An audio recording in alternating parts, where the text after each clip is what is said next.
All right. Good morning, good afternoon, good evening. Salam alaikum, marhaba, guten tag, bonjour, privyet. A habit I have from working previously at the airline. My name is Yasser Masood. And a very good evening, possibly good morning somewhere in the Asia from Qatar here. This is the other Khan, Ghazanfar Khan on the Geeky Nomads. So today we have something very special, and I'll let Yasser take it Very over from special there. indeed. Well, Hi everyone.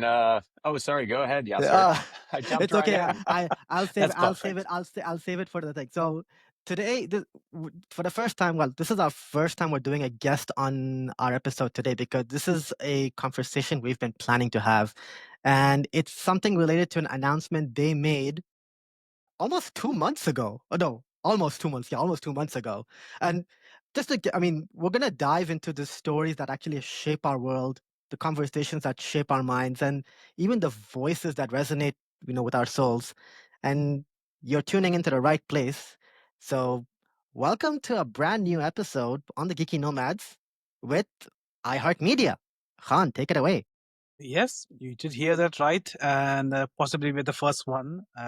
Don't want to call ourselves a media outlet, trying to get media out here, but this is just pure conversation between like-minded people with similar interests. So just to give you a quick view about iHeartMedia before Yasa jumps in and introduces our guest. Not so much popular or let's say known to the people in the region, but from the airwaves that connects communities, captivate millions. iHeartMedia is the leading audio media agency in the Americas, where I think 9 out of 10 Americans are always on it, listening to something amazing that the network offers with somewhere between 850 live broadcast radio stations, a digital realm that's brimming in content, podcasts, with the amount of downloads that publishers combine together. We cannot even imagine how many they are there. Beyond the impressive stats, there's there lies dedication to storytelling that brings you diverse perspectives, curating audio experiences that inform, entertain, and move you. Whether it's gripping narratives of true crimes on podcasts like Crime Junkie, which is one of my favorites, the insightful conversations on purpose with Jay Shetty. If you really love Jay Shetty, you got to hear this out. Or, the sharp wit of Clay Travis and Buck Sexton Show, which is iHeartMedia's podcast at the forefront of on-demand audio. Now, we are bringing you another compelling journey. We have seen what they are capable of doing in the Western world. We'll bring them to the MENA region. So we'll dive a bit deeper into iHeartMedia's upcoming entry into Qatar and the wider MENA region. So buckle up, get ready to be immersed. We have a lot of talk to do, a lot of information to hear. And let's explore and connect with our guests over here. Over to you, sir. Thank you, Khan. So I had a very privilege and honor to introduce you to our very first guest, none other than Andy Kelly from iHeartMedia. He is the Senior Vice President of Ruby, which is iHeartMedia's branded content studio. So they work with a lot of brands and partners out there, tapping into audio to share their stories and just diving into more of the span of work he's done, marketing, skill, sales, production, client success across content executions on iHeartMedia. Him and his team have done campaigns with, I'll throw out the brand names, Intel, Under Armour, HBO for the Game of Thrones fans, and if you watch The Last of Us, IBM, Salesforce, eBay. I could go on, but I think I need a Wikipedia entry for him. And most importantly, he led his team with the on-site presence at Web Summit Qatar 2025 with the iHeartMedia studio, or I can't remember the exact name. Khan might jump in and correct me on this. And he was also there with their CEO, Conal Bryant, where they announced the partnership with the Government Communications Office of Qatar on establishing, I would say, what I heard is a podcasting center of excellence, not just in Qatar, but for the wider MENA region. And he's focused a lot right now on the international expansion and monetization at the iHeartMedia side. So looking to build not just podcast networks, but even brand partnerships. Starting first, well, he's done it in the United States. Now it's time for the Middle East. Andy, welcome to the Geeky Nomads podcast. Thank you so much. What an introduction. It's really lovely to be here. I can't thank you enough for having me on today. I'm excited to dive in. Andy, I want to first start off with the very first question. Your announcement always, there's always a beginning to every story. And I want to go back to the beginning. When did you realize that it was finally time to take iHeartMedia international? And how did the Web Summit Qatar partnership, come in those internal discussions?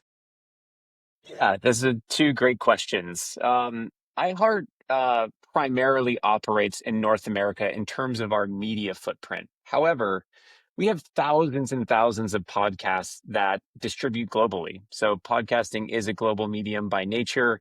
And as podcasting starts to explode outside of the United States, the way that it has in the US the last 15 years, now was a great time for us to look at our assets, look at the way that we operationalize our inventory outside of the United States, and say, okay, what are the regions that make most sense? Where are we seeing the most growth in listenership and in audio? And who are the best partners for us to be successful across various regions?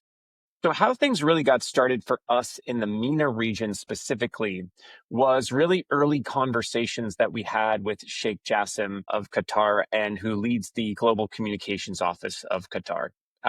Sheikh Jassim is a big podcast fan. He's a big fan of Jay Shetty. We go to an advertising conference every year in the south of France called the Cannes Lion International Festival of Advertising. All of the biggest brands in the world go to the south of France for 1 week in June to talk about the industry of advertising, celebrate creativity, give out awards for the best campaigns of the year, and really it draws together all these titans of the industry. iHeart shows up at that festival very well. We bring a lot of our biggest celebrities and talent. We put on a lot of programming.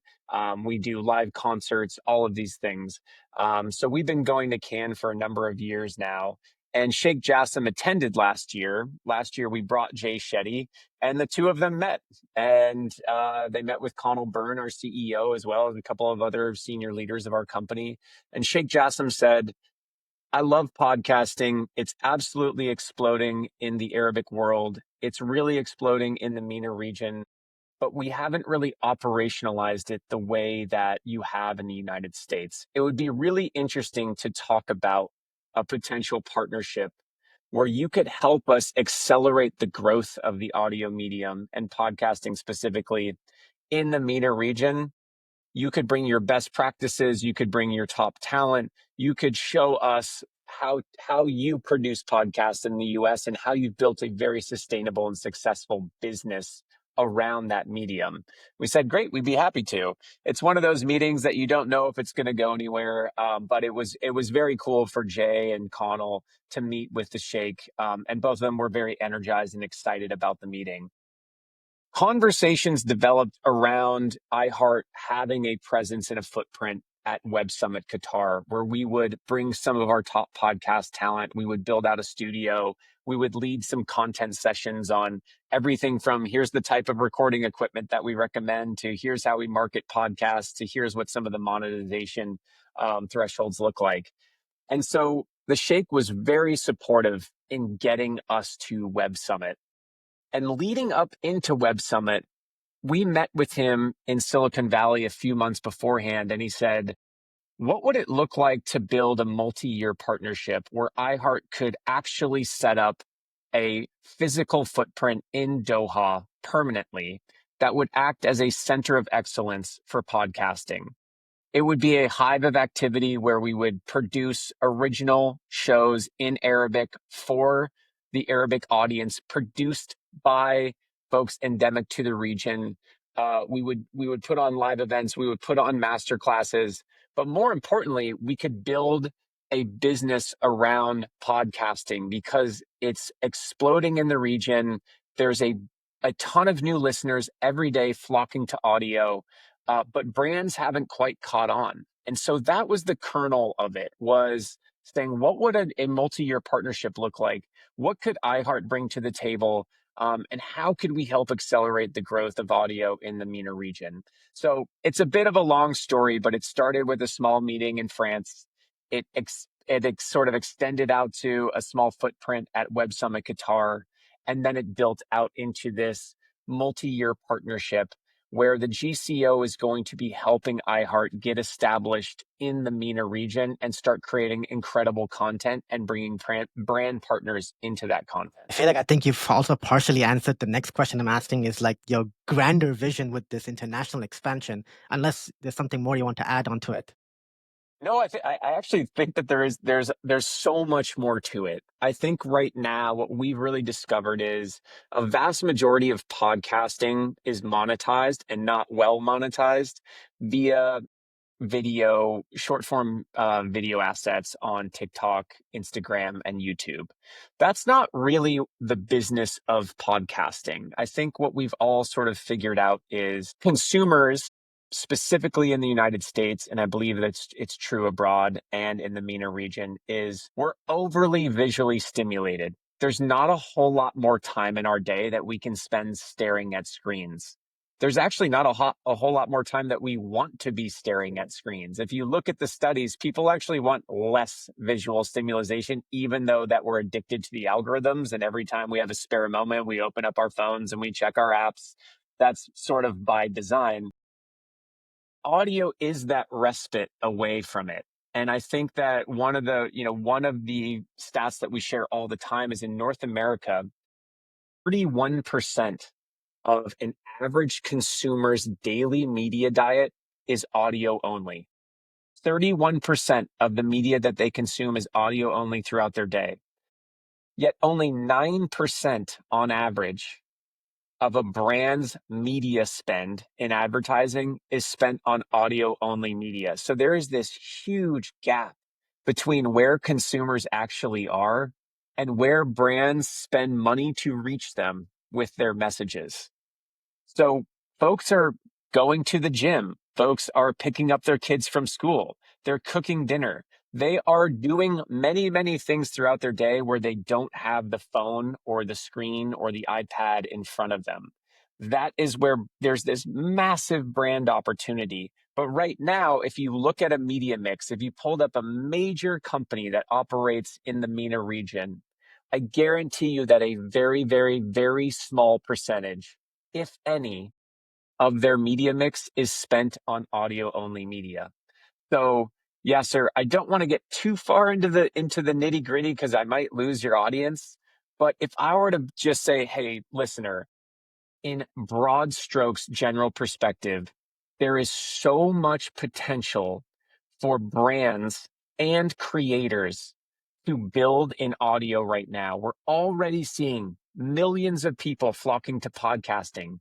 But if we can get the support around those stories and support around that ecosystem and bolster that with advertising dollars that allows a podcaster to make a living off of making a podcast in the Middle East, that's Khan and I. Exactly. If you and Khan can become professional podcasters because your audience is extremely valuable to brands, you have an incredibly opted in and engaged audience. I think that that's what people miss the most, is that a YouTube view is not the equivalent of a podcast listen. YouTube views have a 98% skip rate on ads. In podcasting, sometimes we have the complete reverse. Sometimes we have an 8% skippage rate on some of our shows in podcasting. So if you're an advertiser, you're saying, oh my gosh, Han and Yasser have people who will listen for 30, 45 minutes at a time. They're completely opted into the content and conversation. They trust both of those voices because they listen to them all the time. And what they promote, I'm going to buy. That is an incredibly compelling value proposition for a brand. But that doesn't exist right now in the MENA region. Brands are only starting to come around to it in the United States. And we've gone from a $300 million business in audio only to about a $2.5 billion business over the course of a couple of years. We're going to see that get even more in the MENA region throughout the next 5 years. So I'm really diving probably too much into the details, but what I'm saying is the market is ripe for storytellers to get their stories out there and for brands and partners to pay them to do that. And that's where you get a very robust and healthy ecosystem of creators and advertisers working together. It's a really, really, really cool thing to see. And that's what we've seen in the US. That's what we want to do in the MENA region.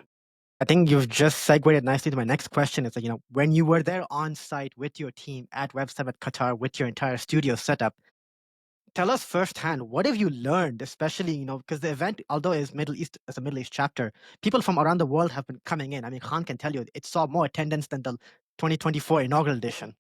Yeah, I'm just going to add a lovely thing on Andy.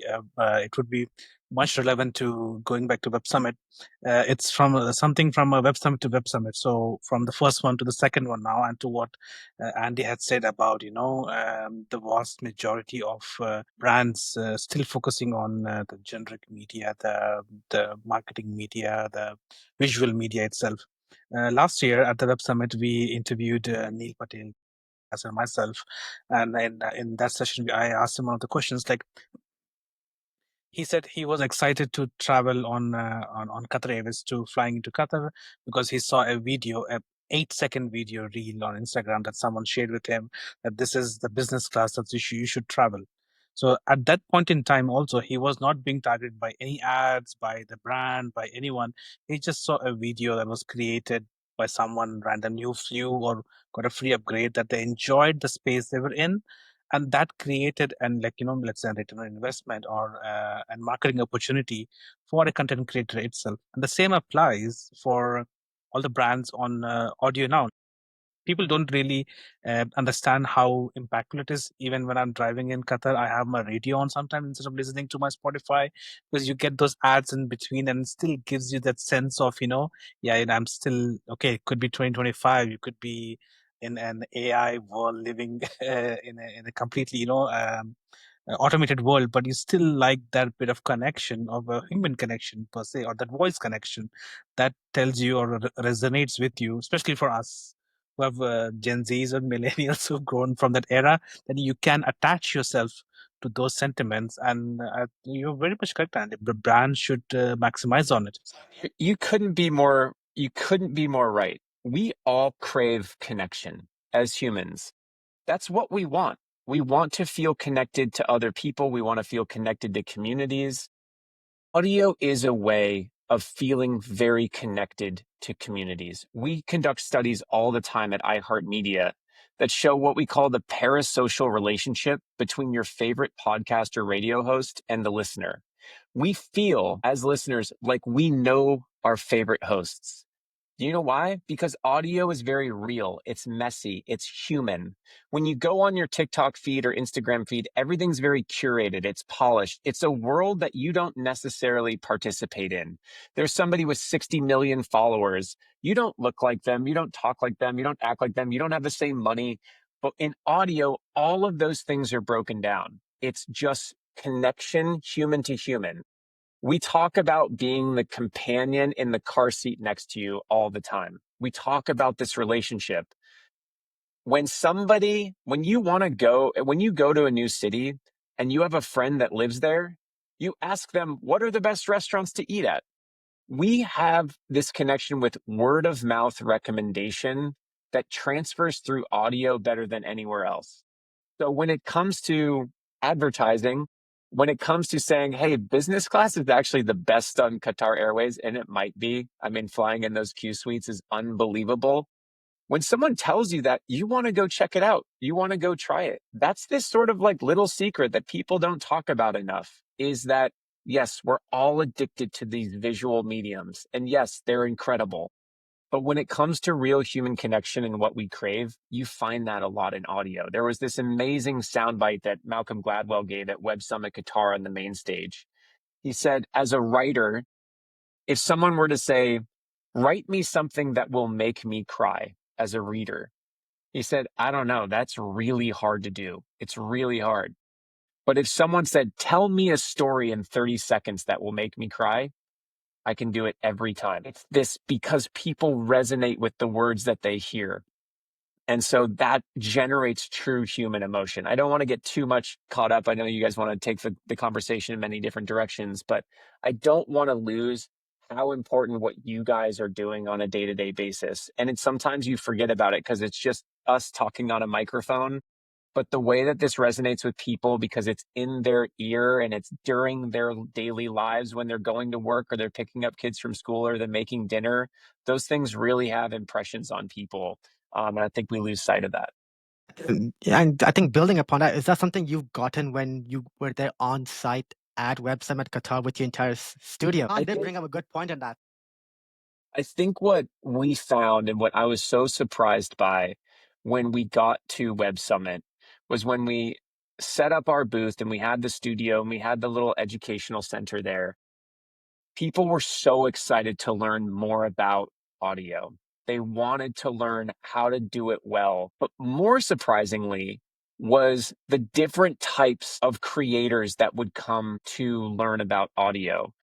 We weren't sure if a lot of the audience would just be interested in technology and business, but we had folks that were interested in culinary, in art, in music, in politics, in history, everything. People came from all walks saying, "Hey, I actually started off kind of as an influencer, but now I've found that podcasting is my medium. Like that's how I can really express myself and that's how I can build my audience, or that's what I want to be doing more of." So what I was most surprised by was the variety and how vibrant the creator community was there and how passionate they were about the podcast that they listened to. They were saying, "Oh, have you heard about this show? Have you heard about this show? Have you heard about this show?" I hadn't heard about most of them. That's what's so cool is that you can constantly discover new content and new communities and new shows that are really going to resonate with you and resonate with many, many, many millions of listeners around. It was such a cool 3 days because so many people from so many different walks of life wanted to learn more about audio.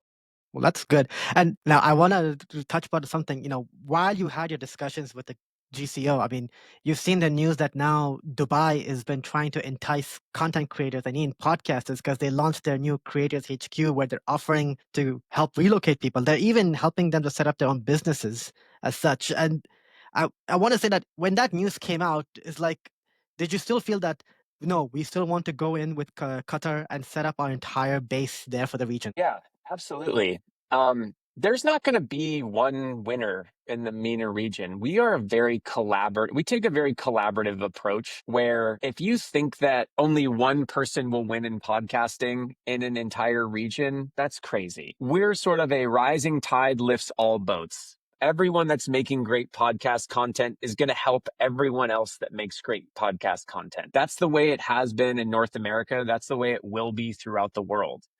Sure, there's a consolidation of mass podcast publishers, but when it comes to creating places for people to create good podcast and audio content, there's going to be many. What we're focused on is finding the right mix of world-class facilities that you can come and learn about audio and create great audio mixed with the advertisers and partners that are going to give you scale to that. So we are taking a both approach. I think what we've seen throughout the Middle East is a lot of companies are saying, "Hey, we're going to give you the best studio on the planet to make your show." They're not going to tell you how to get a brand on board to actually sponsor that content. They're not going to tell you how to market your show correctly. They're going to give you all of the equipment. They're not going to give you any of the intangibles around the equipment that actually make a podcast business. And so what we feel like, and the feedback that we've gotten early on, is that there is no one doing this very well. And that's okay. We are going to hopefully be one of the best providers of the entire holistic view of podcasting, from the creation, monetization, distribution, and promotion of audio content. So I love that there's things popping up in Dubai, around the UAE, in Saudi, in Egypt, where folks are getting access to better facilities to create content. What we want to do is not only do that, but plug it into the business best practices for helping podcasts actually get scale and audiences. And I think that also leads me into something like, you're not the only one who's coming into Qatar. I mean, if you've seen, Euronews is there. Dow Jones is opening up a presence there, the parent company Wall Street Journal. And CNN is opening up another smaller facility that's joining them in Abu Dhabi.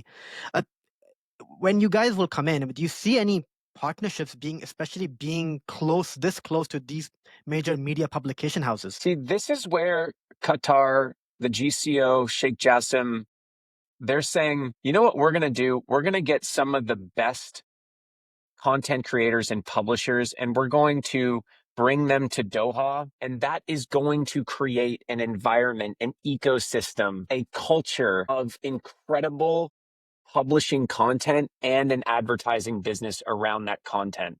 So we're just one piece in sort of Qatar's overall plan. And how But a big great piece is as it? well.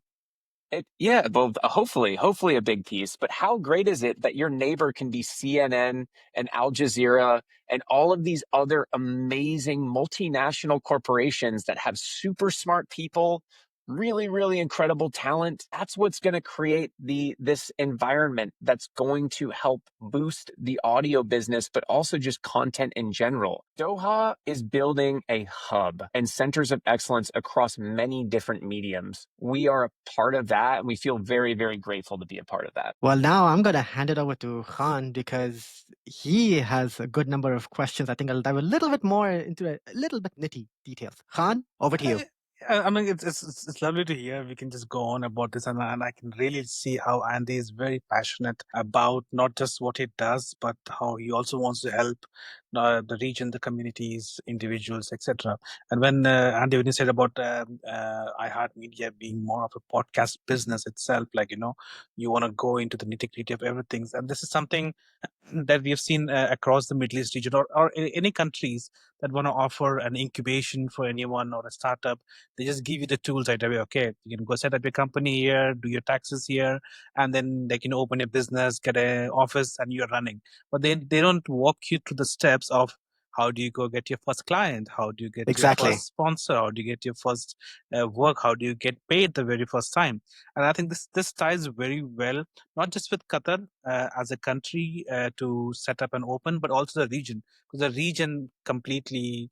I'm sure you might have seen, like how hospitality or people are slightly different, the mindsets, and we have come a long way. I was born here. Yes, has been born in the region itself. So we've seen Dubai and Qatar. So we've seen the country and the region open up to opportunities, to mindsets, to likabilities, and having institutions like iHeartMedia come across, it just only strengthens our belief in where let's say the mindset of the country, or even Sheikh Jassim GC office, or even the Zana Zamir, is to take the country in terms of support for its next generation, because the past generation has learned, passed on.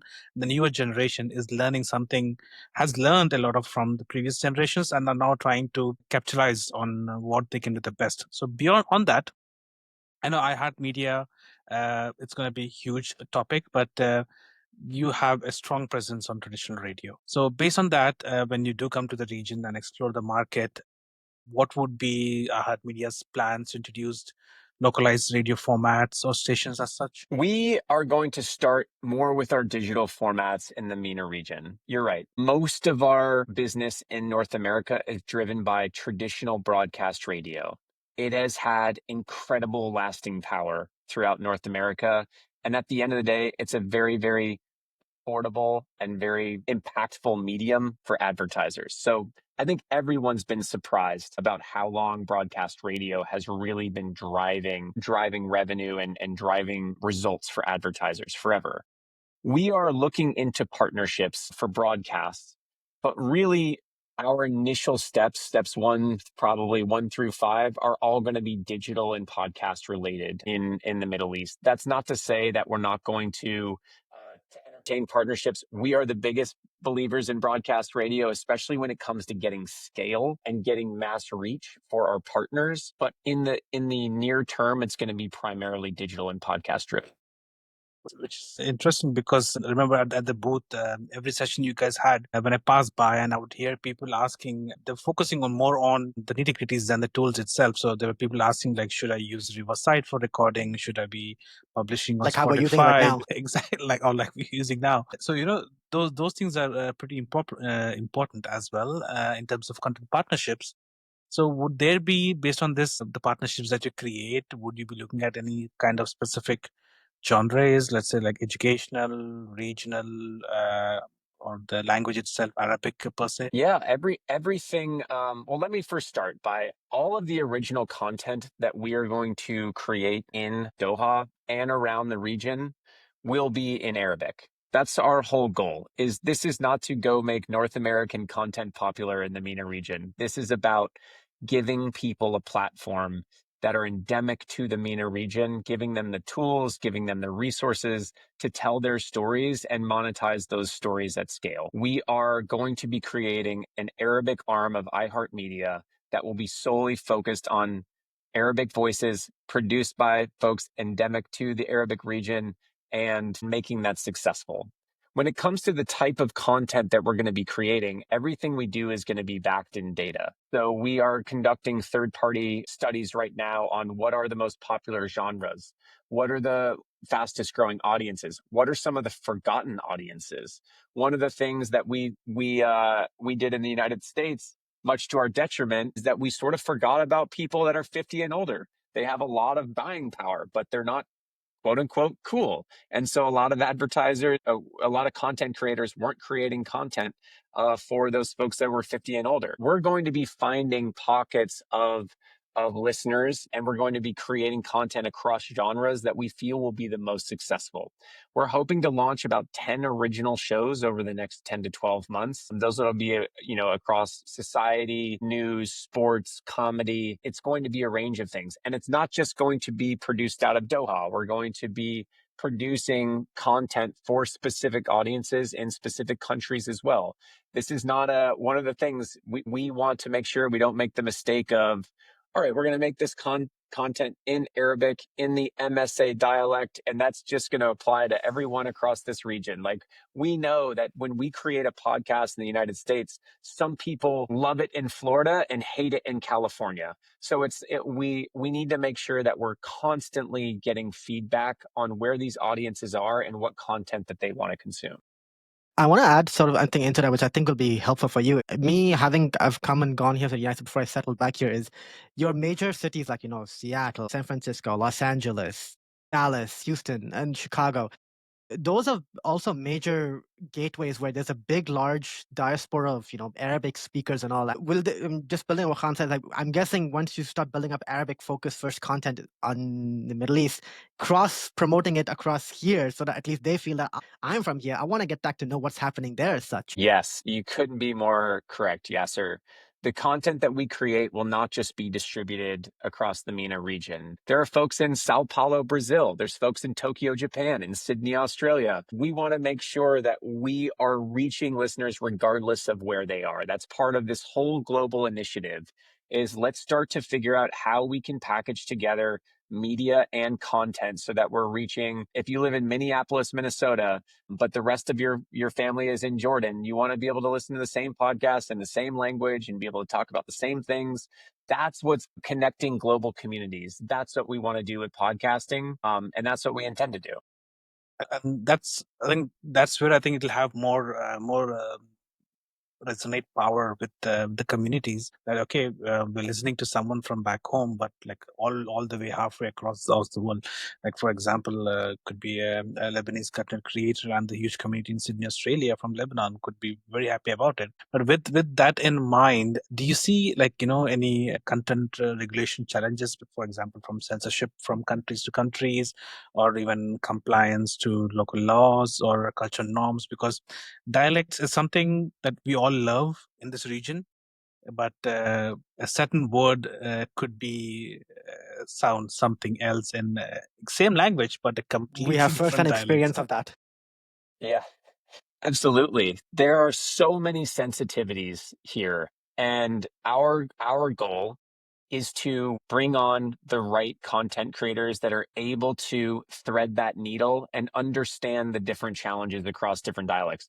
The good news, Khan, is that I'm not going to be making this content. So we're going to have people that are much more well-versed in the area than our folks at iHeartMedia in the North American region. So we're going to be hiring folks, boots on the ground in Doha and across the region that know how to sort of thread the needle between these various compliance issues and these shows to ensure that this is a positive medium, that this is something that is going to lift people up versus offend people. The last thing that we want to do is create content that's super controversial.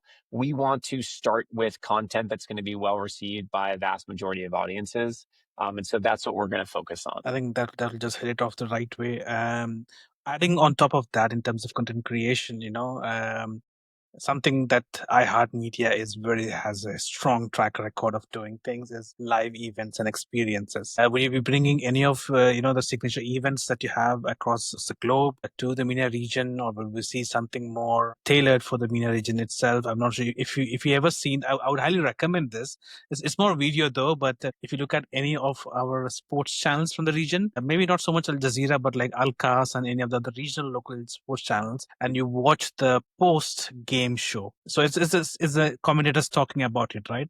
But in the UK or in the US for NFL or even for football, just talk about the game, what happened. But here, if you look at the setup, this is where I'm envisioning, kind of stealing Yas's question in a way, is the iHeart studio, like a majlis where people are just sitting down and you just catching up, chatting, and that turns into with karak and coffee. Karak and coffee, and that turns into an experience or an event itself. Is this something probably still down the line when you are thinking about it, or we would be happy to share certain ideas on that? But is this something that you guys are looking into doing? Absolutely, Khan. It's a great question. We love live events. We have become a very large live event company in North America. We do over 20,000 live shows a year, including major tentpole events like Jingle Ball, which is across 12 different stadiums all through the holidays, to the iHeartRadio Music Festival, to the iHeart Country Festival, the Music Awards. We have some of the most talented and experienced event producers on the planet, full stop. We want to lean into that expertise to bring more live experiences to the MENA region. I think 5 years post-COVID, we are still figuring out that we love being together in a place in real life.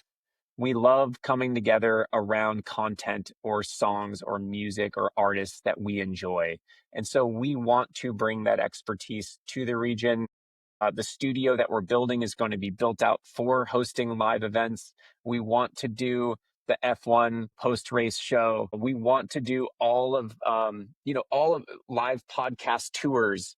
We want to make sure that we're bringing people together in real life. I think that it's amazing what we can do remotely right now. The fact that the three of us can record on one podcast throughout every corner of the globe is absolutely incredible. But at the end of the day, we'd probably rather all do it in a room together. We'd probably all rather be across the table sharing stories and laughs and having conversations. And so that's what we want to bring to what we do every day. And we certainly have plans for live events on our roadmap. And I want to strike while the iron is hot, because you touched upon something, and I want to go into that. Is give us a taste of, or a sneak peek description of this podcast studio and how it'll work with the GCO partnership, and maybe by when do you plan to have a small or medium version up running? And when you're doing the studio, what's the expectation then between both iHeartMedia and the GCO?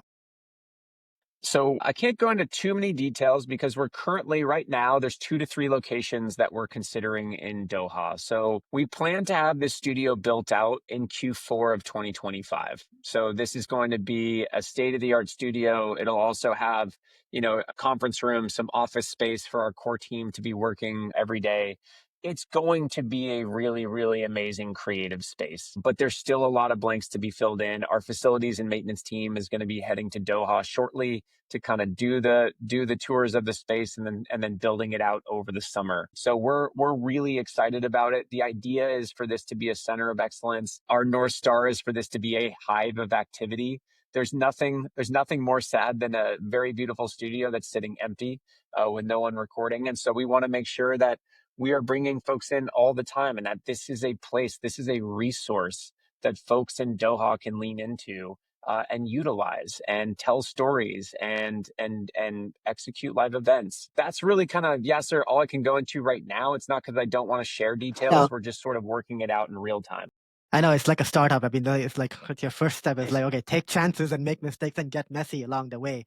Khan, I think you have a question I think you want to ask. Yeah, I think just on top of that, like, I understand I had to support the community, upcoming content creators in creating new content specifically. But now, given, like, as we discussed, you guys noticed the increasing capacity and popularity of audio content coming from the MENA region. Maybe over the next 5 years, where do you see this going? How bigger of a market may not be as close to or even halfway there, or we never know, come to the North American markets. But how far do you think it's gonna go? It's really tough to say, because if you were to ask me 5 years ago how big the podcast business would grow inside the United States, I would have been way, way under. Podcasting has grown so much faster than even the most bullish proponents of the medium thought it would grow. We are hoping that that is the same. All of the early indications and the studies that we're running show that this is poised to be a mass reach medium in the MENA region in the next 5 years. There are very few mass reach mediums that are built and distributed in our lifetimes. It's really, kind of, one was, I would say the internet. Two would be extensions of that, like YouTube and social networks. And podcasting is really probably, outside of anything unforeseen, one of the last mass reach mediums in my lifetime, I think. It's really, really hard to get there because you need content. You need mass distribution channels in order to do that, which we have. You need a burgeoning advertiser and support business, which we have. And you need the ability to distribute that content into billions of people's ears, which we have. So those four things coming together in concert is very rare. So we are just in the early stages of just how big this can be. It's also about, right now, it is very difficult for a creator in the MENA region to make a living off of just their podcast. That is so true. They have to do a ton of other extensions. They have to have a YouTube channel. They have to have a TikTok presence. They have to have all of the things. In 5 years from now, someone will be able to make a very handsome living off of just recording their podcast 2 to 3 times a week or less. And that is going to be the result of kind of the collective work. It's not just what iHeart is doing with the GCO. It's not just what folks are doing in Dubai and across the UAE. It is going to be collectively everyone coming together to build that mass reach around podcasting. I want to ask a random question because it goes back to certain things you've mentioned. Like, you've talked about, you've missed out on these listeners. From all the years you've done podcasts, give us an overview. Who is your average podcast listener from iHeartMedia's experience? Gender, age, demographics. Yeah, what's so cool about iHeartMedia is that most podcast publishers are really good at one thing. They're really good at daily news, like the New York Times, or they're really good at sports, like Barstool, or they're really good at true crime, like Wondery. iHeart has a hit podcast across every single genre in podcasting. We have over 100 shows that do over 1 million downloads a month. No other podcast publisher has that. We have a show that speaks to grandmas. We have a show that speaks to people who suffer from myasthenia gravis, a rare disease. We have podcasts that speak to sports fans. We have podcasts that speak to curiosity nuts. We have a podcast that speaks to every single person. So it's really hard. It's actually, we don't have a sweet spot. We cater to everyone, from co-listening kids content. So story time, we have an amazing show at the San Diego Zoo that parents and kids listen to and love. Every single episode explores a different animal, where they came from, what they're like, to true crime content. Because iHeart has so many thousands of shows, we reach so many different types of listeners. And that's what's so fun about what we get to do, is that we get to speak to all of these different types of people from all walks of life, from all languages and backgrounds, that all kind of rally around the subjects that matter most to them.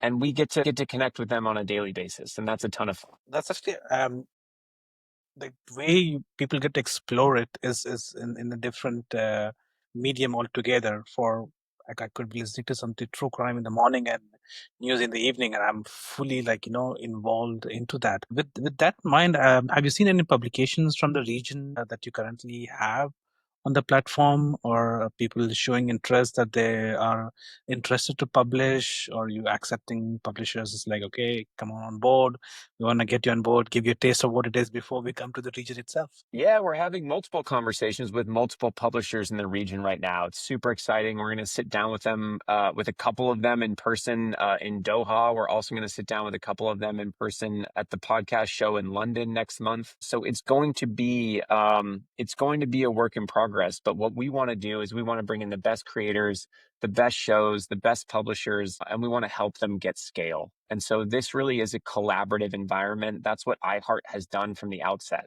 We're platform agnostic. So every single show that we produce, we distribute on every major podcast platform. That's really unique to iHeart. So we are going to partner with a bunch of different creators, a bunch of different publishers, take that, rising tide lifts all boats mentality to podcasting in the region. Wow, I mean, sounds like you have your work cut out for you. I mean, it seems like you Yeah, have. I mean, for it's the like you next have three your quarters. you're starting here. Yeah, exactly. It's like your expectation is like, you know what, we have an open canvas. We're gonna set this as a goal right here. But then you're like, no, I think we can achieve here. So I mean, I know it's an exciting time for you guys, and you're coming in. I would say at a very good ripe time because, as like you said, we're content creators and everything. And I think I want to dive a little bit more. Is like, is iHeartMedia going to be playing the role of trying to identify who to bring, or will you be going out as like, hey, tell us who is it that you guys know who can tell these stories that you want that you want even more people to hear about? Yeah, we are asking all around. That's the thing, is we're not coming into this believing like we know the right creators and we know the right shows and we kind of know everything. We're actually coming in with a very humble approach of, let's go find the people that really know this medium well in this region, and let's partner with them and let's bring them in, and let's have the smartest minds in the room helping dictate the type of content and the type of listeners that we're going to reach with it. This is all interesting. We're learning a lot more than what we usually get to see in press releases or media publications that put out there. And this is like not just for us, for like-minded content creators in the region, people who are willing to take it up. We never know, someone could start something that they, as I say, there's never too late to start something. Who knows? We are just starting up now. We could be the next big one on iHeart Media. They're presenting the We're region keeping it and humble. tech. We're keeping it humble. We're keeping it easy at the moment. It's just two like-minded nerdy humans going on talking about it, and we talk our hearts out.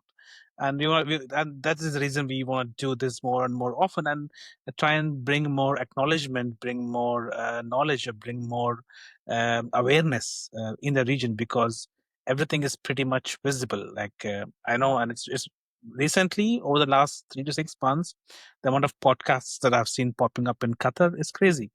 People are talking stuff. People are talking general lifestyles, day to day, different genres. People talking about cars. People talking about watches. You can see a lot of that coming up in Dubai as well.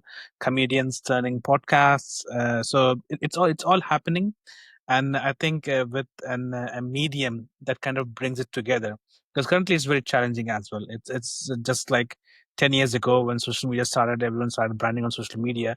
You just didn't know which account to follow. Do you follow them on Exactly. Instagram? Do you follow them on Twitter? Do you follow them on Threads now? And it's very split across the market.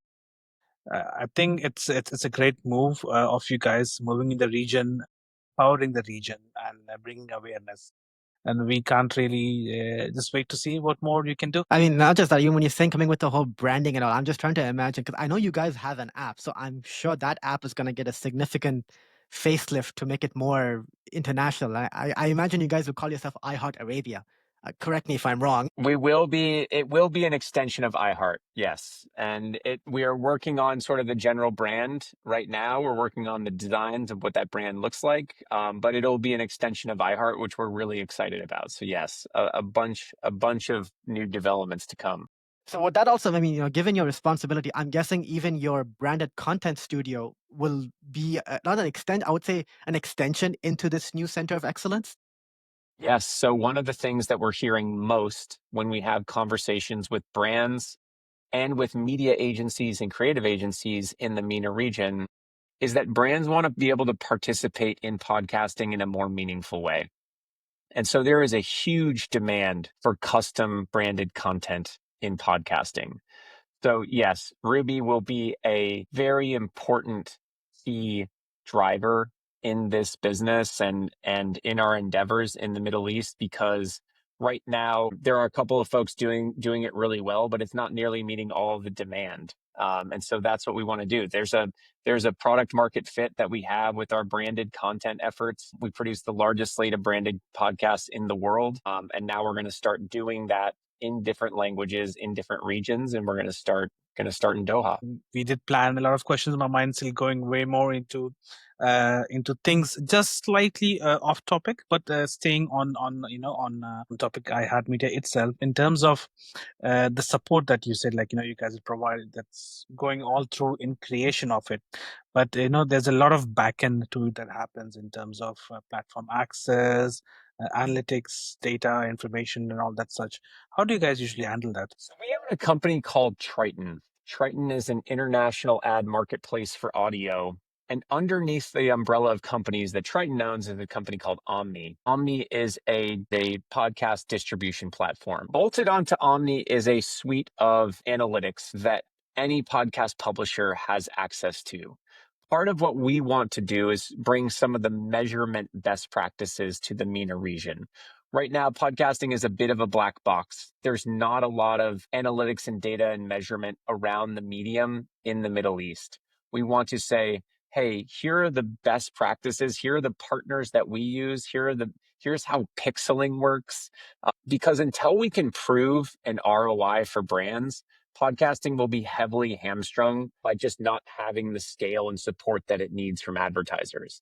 So that's what we can really do, Khan. You're really dialing into a super important point, is if we don't help creators in the region with all aspects that go beyond just the conversation on the microphone, but if we don't help them with hosting, if we don't help them with the distribution, if we don't help them with measurement and analytics and understanding how their podcast is performing, none of it's going to matter. It will just kind of continue going on as it's going right now. There will be more podcasts, but there will be less understanding of the podcast business. So we have to come with these tools.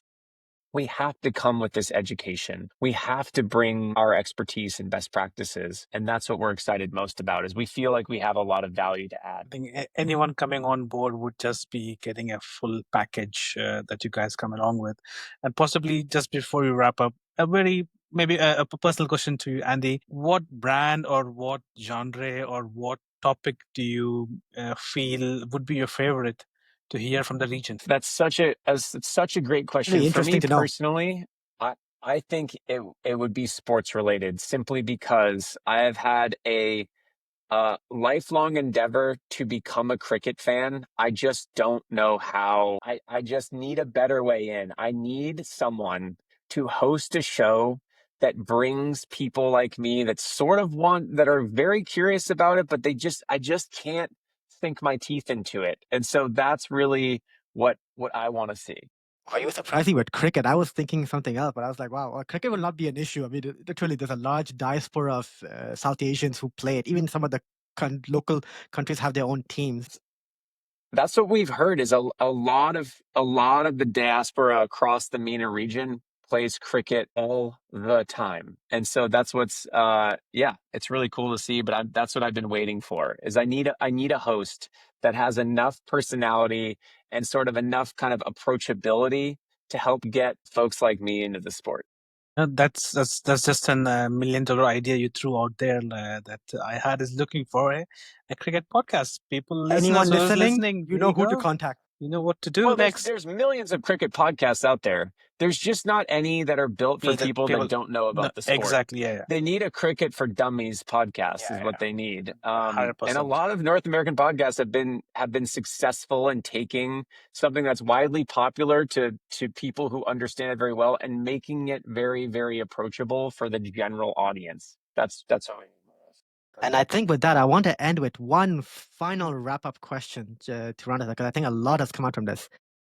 What's the one message you want to give to people, creators, and businesses across the MENA region with your impending arrival and setup? Yes, the number one thing I want people to know is that there is a world beyond short form video content.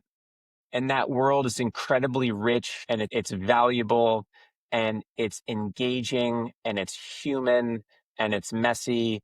And it's this long form medium called podcasting.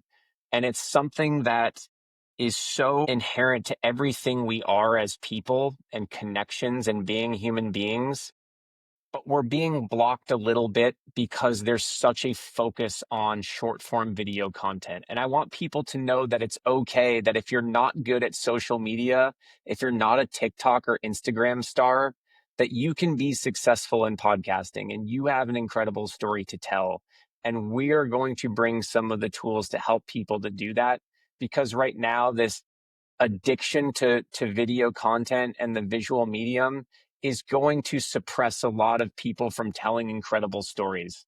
And so I just want people to know that there are folks out there that are not supermodels and don't have 50 million followers and aren't celebrities in their own right, but do have insanely good audio stories to tell. And they reach listeners that love them. And we just had our iHeart Podcast Awards in Austin, Texas. South by Southwest. I was there. I didn't even know about it.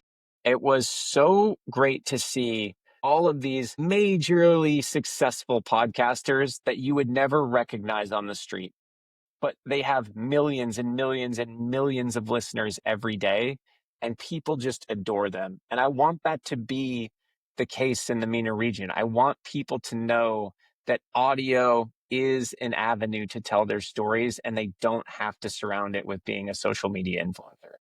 Just adding on top of Andy, I want to add a quote to that from Richard Strauss. I'm not sure if you are aware about him. He used to be a German composer and conductor, very well known. I love his music.